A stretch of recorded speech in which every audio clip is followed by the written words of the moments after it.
ধর্মীয় বিষয়গুলোকে খুব সাবধানতার সাথে হ্যান্ডেল করতে হবে, কারণ যাতে ধর্মের সংঘাত ছড়িয়ে না পড়ে। আজকে আপনারা দেখেছেন যে চিন্ময়ের ব্যাপারে মানে তার ধর্মের অনুসারীরা অনেকে বিভিন্ন জায়গায় বিক্ষোভ করেছেন, এবং আমরা কিন্তু কালকে একটু উদ্বিগ্ন ছিলাম যে কেন চিন্ময়কে হঠাৎ করে গ্রেফতার করা হলো।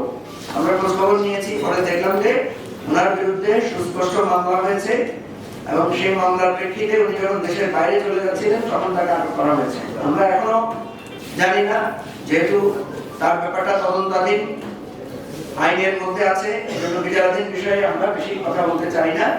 আমাদের কথা সুস্পষ্ট, কে হিন্দু, কে মুসলিম, কে বৌদ্ধ, কে খ্রিস্টান, রাষ্ট্রের কাছে এটা কোনো গুরুত্বপূর্ণ বিষয় না।